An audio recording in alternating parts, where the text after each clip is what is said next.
안녕하세요. 여러분이 꼭 아셔야 할 핵심 정보만 쏙쏙 뽑아 명쾌하게 짚어드리는 해설 시간에 오신 것을 환영합니다.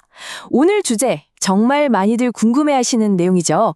바로 불필요한 세금 폭탄 맞을 일 없이 자녀에게 합법적으로 든든한 자산을 물려주는 똑똑한 증여 완벽 가이드입니다. 자, 바로 시작해볼까요? 부모라면 누구나 한 번쯤 이런 고민 해보셨을 겁니다. 우리 아이 경제적 출발을 어떻게 든든하게 지원해 줄까? 그런데 막상 목돈 좀 쥐어주려고 하면 이 세금이라는 거대한 장벽이 떡하니 버티고 있단 말이죠. 국세청의 세금 왕창 떼이지 않고 아이에게 자산을 넘겨주는 방법, 도대체 뭘까요? 오늘 그 장벽을 아주 안전하게 넘는 방법을 속 시원하게 파헤쳐드리겠습니다. 오늘 우리가 살펴볼 핵심 포인트 5가지입니다. 첫째, 합법적 증여 비과세 핵심 가이드. 둘째, 10년 주기 증여 한도액. 셋째, 생활비와 교육비 비과세 원칙. 넷째, 의료비와 결혼 축하금 규칙. 그리고 마지막으로 세무조사 피하는 주의사항까지 빠르게 훑어보겠습니다. 자, 그럼 첫 번째 파트. 합법적 증여 비과세의 가장 기초가 되는 기본공제 한도부터 확실히 잡고 가시죠. 증여세 절세의 절대적인 환급률입니다. 기억하세요. 성년 자녀는 10년간 최대 5천만 원, 미성년 자녀는 최대 2천만 원까지 세금 한 푼 내지 않고 전액 받을 수 있습니다. 그러니까 만약 자녀가 막 성인이 되었는데 지난 10년 동안 증여해 주신 적이 전혀 없다? 당장 오늘 5천만 원을 세금 없이 쏴주실 수 있다는 얘기죠. 근데 여기서 정말 많이들 헷갈리시는 게 하나 있어요. 바로 이 한도가 직계존속 전체를 합산해서 적용된다는 겁니다. 세법이 그렇게 호락호락하지 않거든요. 아버지한테 5천, 어머니한테 5천, 거기다 할아버지 할머니한테 또 5천, 이렇게 따로따로 독립적으로 받을 수 있는 게 절대 아닙니다. 부모님, 조부모님 싹 다 합쳐서 성년은 딱 5천만 원, 미성년은 2천만 원이라는 사실 꼭 명심하셔야 합니다. 다음은 두 번째 파트입니다. 10년 주기 증여 한도액. 시간이 만들어내는 진짜 절세 마법이 뭔지 보여드릴게요. 방금 말씀드린 이 증여 한도는 10년이 지나면 초기화가 됩니다. 이 10년 리셋 주기를 최대한 활용하는 게 핵심인데요.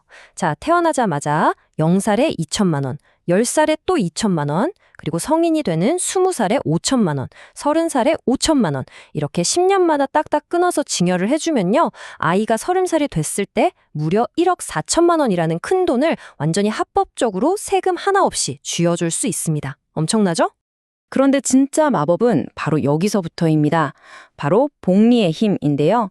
어릴 때 증여해준 그 돈을 통장에 가만히 두지 마시고 연 4% 정도 수익이 나는 배당 ETF 같은 곳에 꾸준히 굴려준다고 생각해보세요.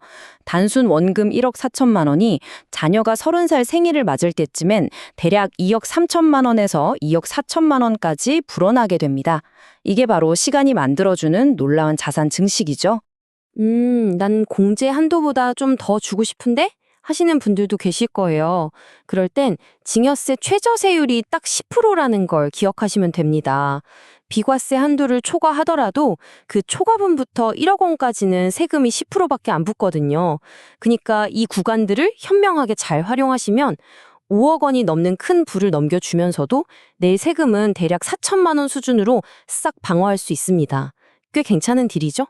자, 이제 세 번째 파트로 넘어갈게요. 아이들이 커가면서 자연스럽게 들어가는 돈, 바로 생활비와 교육비, 비과세의 원칙입니다.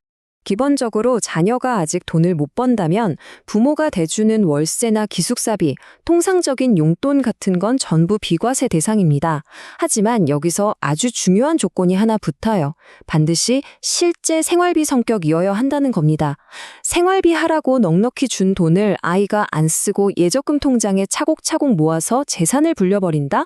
이건 비과세 취지에서 완전히 벗어나는 거거든요. 이러면 나중에 국세청 레이더망에 딱 걸리기 좋습니다. 그리고 교육비 지원 부분에서 진짜 많은 분들이 무심코 빠지는 뜻밖의 함정이 하나 있어요. 부모가 멀쩡히 직장 다니고 학비내 능력이 충분히 되는데 재력 있는 할아버지 할머니가 손주 대학 등록금을 대신 턱 내주신다?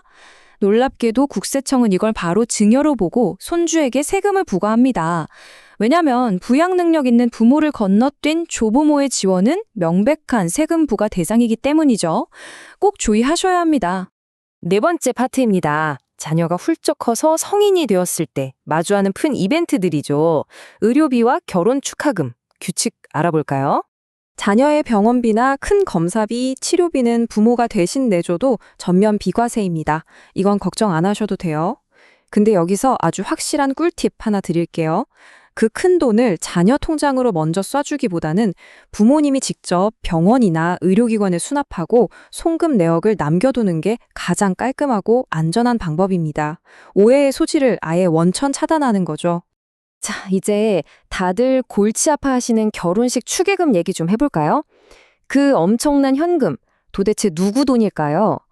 우리 행정법 판례를 보면요. 원칙적으로 하객을 초대한 부모님, 즉 혼주에게 귀속되는 걸로 봅니다.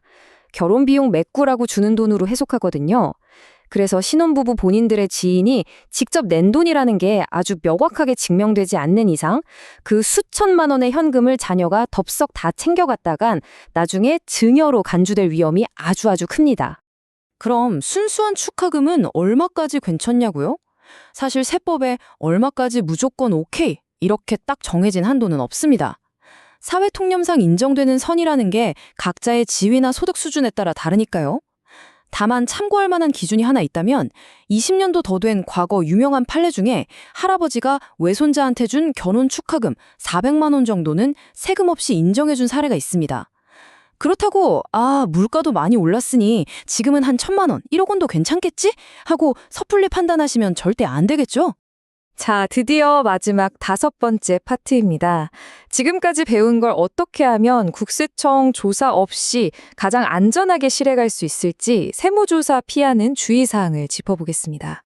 절대, 진짜 절대로 생활비나 교육비 명목으로 받은 비과세 현금을 주식이나 부동산 사는 데 쓰시면 안 됩니다. 모든 거래에서 명목보다 중요한 건 실제로 어디에 썼냐 거든요. 그래서 이체 내역이나 영수증 보관은 완전 필수입니다. 그리고 특별히 조심하셔야 할 게 하나 있어요.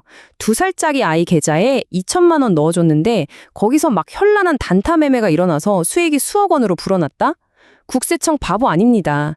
이건 아이가 아니라 부모가 자산을 대신 굴려준 걸로 간주해서 여지없이 증여세 때려버립니다.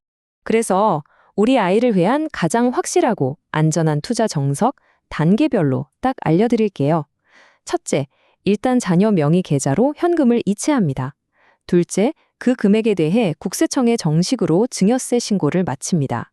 셋째, 그렇게 신고된 자금으로 우량한 장기 배당 주식이나 ETF를 사서 진득하게 묻어두는 겁니다. 부모가 뒤에서 몰래 굴려준다는 오해를 피하려면 무조건 이 순서대로 하시는 게 가장 완벽한 세팅입니다. 그리고 이 숫자 3, 이건 절대 잊으시면 안 됩니다. 증여 거래가 발생했다면 돈을 건넨 날이 속하는 달의 말일로부터 정확히 3개월 이내에 증여세를 신고하셔야 합니다. 비과세 한도 내라서 낼 세금이 0원인데 굳이 해야 해? 네, 하셔야 합니다. 이 0원짜리 신고를 통해 공식적인 기록을 남겨두는 것 자체가 앞으로 펼쳐질 10년 주기 절세 플랜의 탄탄한 기준점이 되거든요.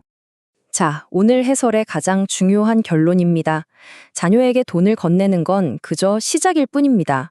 중요한 건 그 엄청난 금액 뒤에 원래 의도한 목적을 명확하게 입증해줄 정확한 문서와 증빙이 있느냐는 겁니다.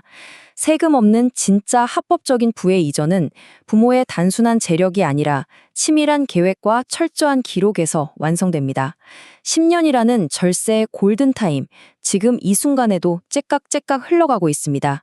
당신의 스마트한 자산관리, 과연 언제부터 시작하시겠습니까?